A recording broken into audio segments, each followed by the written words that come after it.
Hello, my friends. Welcome and thank you for joining this journey as we connect our consciousness across time and space. Being present here now in the moment, as that is all that's ever real. The future, the past are all happening now. And part of regaining our authorship is to know that we can let go of telling the old stories, we can embrace forgiveness. And then when we forgive others, others forgive us, we let it go and write new stories. Okay, what do I want to create? When we're focused a lot on what didn't work or old stories of the past that we don't like, we tend to keep creating them. But if we say, okay, what do we learn from that? That's the manure for the flowers.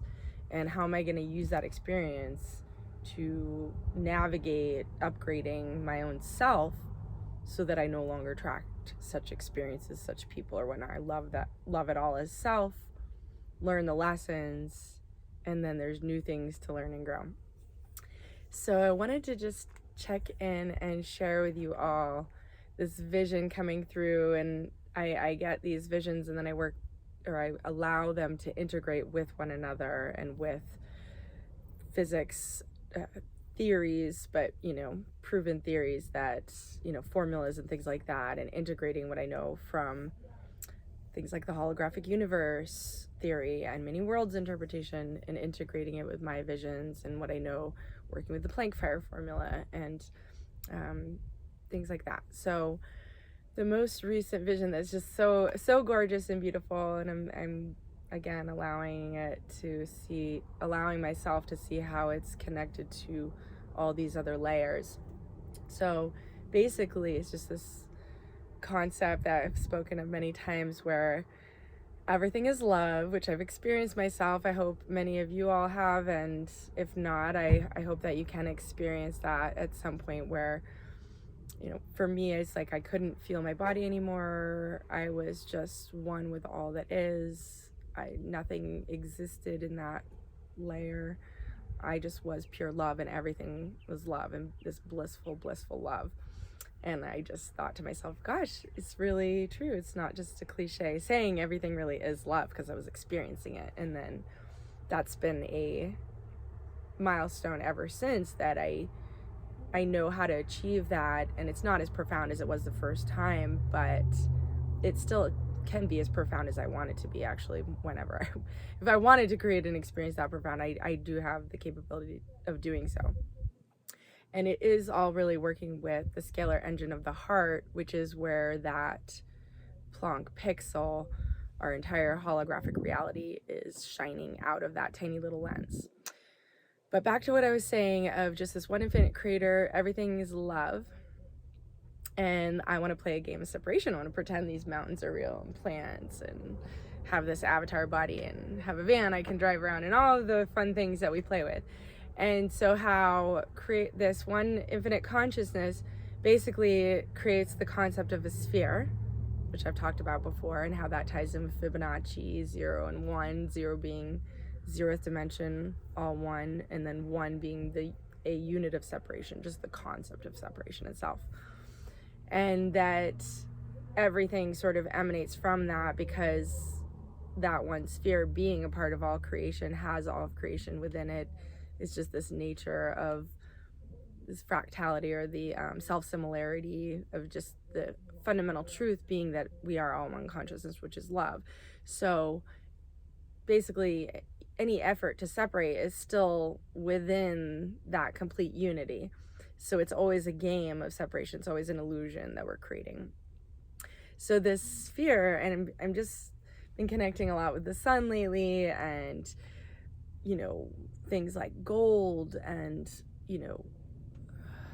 the wealth within us, the gold within us, right? And that we are, this is the gold, right? The value within each one of us. You sitting there, just a creative potential of a human, and our life force, and our soul, and choosing to be the authority over our own soul, and wanting our soul to have a strong vortex into our body, and to be really present here and now. So this concept of a sphere, and seeing a golden sphere, and seeing that toroidal energy pattern within that sort of squished donut, if you want to see it, with a vortex at the top and vortex at the bottom, perfect mirror image.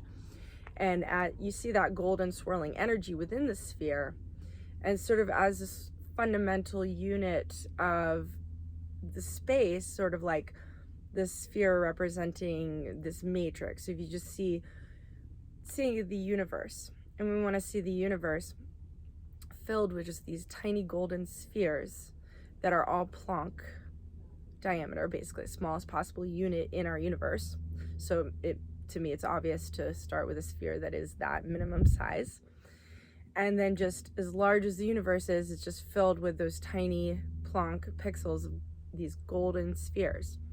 And again, that energy moving through it in that perfect toroidal vortex, double vortex with Planck, so then that would then be beyond Planck at the center of that. So I feel like the way I'm describing it now, it actually goes beyond the limits of the universe through that minimum, because then if the sphere itself were Planck, then the point in the middle could not be Planck. It would have to be something smaller. So I suppose what I'm describing is actually going deeper than what that would then be, some other universe, some other reality beyond our universe, if Planck is the minimum. So let's just back up for a second. Maybe I'm onto something here, but let's just see. Yeah, that really raises an interesting question. It's kind of beautiful how that came through unexpectedly. I went beyond the limits of my own example that I was trying to give, and I'm like, wait, that's beyond the limit of our universe. Okay, so let's just see. Wow,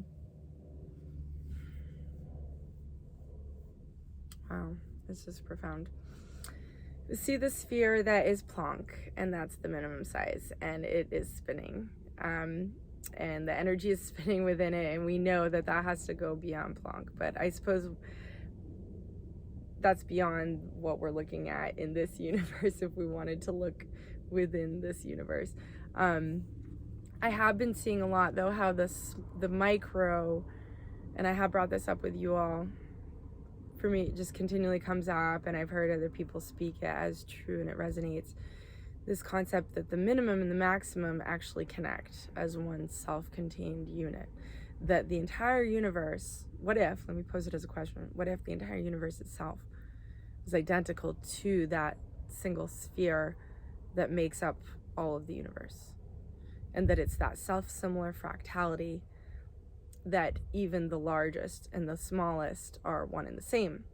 And so when this concept came to my mind, I just questioned, well then, the micro connects with the macro like that through these varied layers, and then the large, the universe is also the smallest pixel, and infinite, however many versions it takes to fill a universe, that's how many of it are going to exist on that layer. It's just the self-similarity. Well, then wouldn't that be fixed? I said, that to me seems still fixed, because then there's fixed layers to get from the smallest to the largest, and then cycling back, I've just felt like it made more sense being a loop like that, but that it would be fixed. And then I received this vision upon rising, upon waking, and that's when some really profound ones do have a tendency to come through. And I was seeing that loop, what could have appeared fixed from my thinking at that moment, I saw that any segment of that loop was able to expand at will, or collapse or contract, and that it's always just relative. We're experiencing life as a human, and relative to us, bacteria is very, very tiny, or an amoeba, or microorganism living in the soil, very, very tiny. And to us, our body would seem like a whole universe to that microorganism, and that's relative.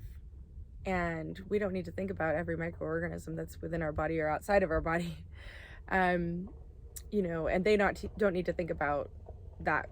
If it's like a bacteria in our belly or something that's healthy gut bacteria, that bacteria is just doing its thing, not necessarily thinking about the Hanna that it's existing within all the time. Just like we're not necessarily thinking about the entirety of the universe. In fact, that would be a very limited way to live and experience life as a human. So we interact and connect with things that are relative to our awareness, that we can interact with, like a rock that's we can pick up and hold, or a tree that we can climb, or a lake that we can swim in. So it's like relative to us, it's the size is manageable. And anyway, I hope that you all were able to follow that. But back to these spheres, I just want to finish this thought of basically like spheres that have that vortexing energy moving through them with that toroidal shape, where the vortex is twirling in and then twirling out the bottom and coming up the sides, and our bodies each have that toroidal energy field. So seeing those spheres and starting with Planck, the smallest one, and expanding out at golden ratio, as we have talked many times before, but so these golden spheres nested within one another, that means that that vortexing energy within those spheres is also nesting itself within itself infinitely as you expand out, just starting with that smallest sphere, and then that smallest sphere being nested in a layer that is 1.618 times larger, and that sphere being nested in another sphere that's 1.618 times larger, and that going all the way to the edge of the universe, and like I said earlier, potentially looping back through. So yeah, I've been continuing to look for that peace within, and gratitude and acceptance and harmony with all that is, as it is all self. It is all holographic projection of my lens, the lens I've been given authority over, that ultimately that infinite consciousness is seeing itself through this lens, my lens. This is the whole idea, that the one consciousness can see infinite versions of itself in whatever form it chooses to see, by creating these little lenses that are themselves these spheres. And the way I see it is we move the sphere, our pixel of our consciousness, we move it through time and space along these paths of spheres that have been created like a game board, but that, again, it's flipping through like a holographic movie, so they're actually fixed frames that we're flipping through. So anyway, okay, I feel like that's enough for today. I really just wanted to share with you all these nested golden spheres.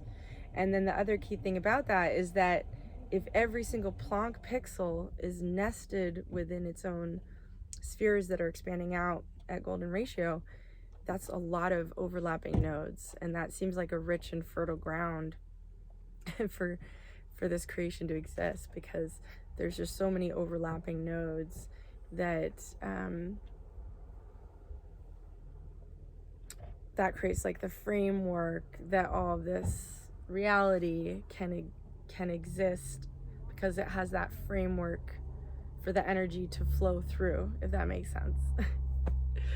Anyway, kind of merging a couple perspectives with one another and wanting to have that be more seamless. So anyway, so much gratitude for you all. Thank you again for being here. Thanks for being on planet Earth and being human. It's an amazing role when we can wake up to what we have inside and how powerful we are just to be a human and to have this vessel and to create and just to be master creators. Really have so much potential. Okay, much love as always. Have a beautiful day, evening, rising, afternoon, wherever you are, whenever you are.